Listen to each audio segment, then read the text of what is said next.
quand le Fils de Dieu est passé par la mort et que Dieu l'a ressuscité des morts, quand ce Fils a pu être pleinement établi dans le ciel comme le vivant, l'ennemi s'en est insurgé sans cesse. Quand il vint du Jourdain, la voix dit « Celui-ci est mon Fils bien-aimé, en qui j'ai trouvé mon plaisir » Matthieu 3, 17. Et Satan a toujours cherché à invalider cela et le prendre dans les pièges de la mort d'une manière ou d'une autre. Il lui a dit « Jette-toi en bas du haut du temple » pour que d'une manière ou d'une autre, on puisse voir la main de Dieu. C'est l'objectif de l'ennemi.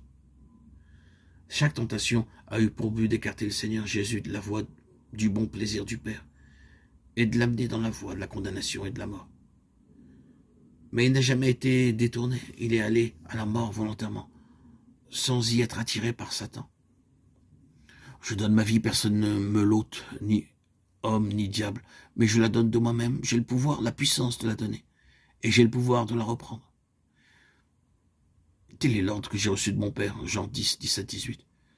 Dieu ressuscite en Jésus selon ce qui est écrit dans le psaume 2e, « Tu es mon fils, je t'ai engendré aujourd'hui », Acte 13, 33. Dans le psaume 2e, il est déclaré « J'ai oint mon roi sur Sion, la montagne de ma sainteté », psaume 2, 6. Jésus est élevé, glorifié et intronisé, établi sur Sion, la sainte montagne de Dieu, couronné de gloire et d'honneur, en qualité de prêtre sur son trône. Quelle est la conséquence de tout cela? Bien, je voudrais en arriver à ceci, c'est que dans cette réalité de Christ élevé et intronisé en vertu de l'absolue satisfaction de Dieu et dans l'Église, comme cela fut le cas le jour de la Pentecôte, qu'alors le pouvoir du diable est sapé. C'est ce qui a eu lieu dans les actes. Si vous délaissez cela, vous rétablissez le diable dans son pouvoir.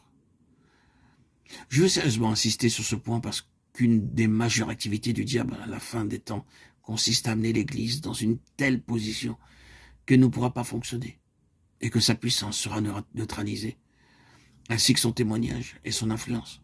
Parce que la puissante réalité de l'absolue satisfaction de Dieu aura été affaiblie. De manière concrète, c'est cet aspect de l'assurance du salut qui est contesté dans les croyants. Beaucoup parmi vous n'ont probablement pas de problème concernant cette question. Mais je doute que vous parveniez au bout de votre course sans subir un seul des assauts perfides de l'ennemi, dans le but de saper votre ferme assurance. Il se peut qu'il ne vise pas directement l'assurance du salut, il peut s'insinuer d'une autre manière pour saper votre confiance en Dieu, ou même pour voiler vos convictions à l'égard de Dieu. Mais c'est cela qui est le cœur et la nature même de la bataille de la foi. Nous devons être confrontés à cette bataille de la foi jusqu'au terme de notre voyage. En réalité, elle deviendra de plus en plus sévère et intense. La foi va être testée de plus en plus, et quand elle triomphera en transcendant le conflit, il y aura la victoire. Sur quel terrain la foi sera testée? C'est sur le terrain de notre relation même avec Dieu et de l'attitude de Dieu envers nous que la foi sera mise à l'épreuve.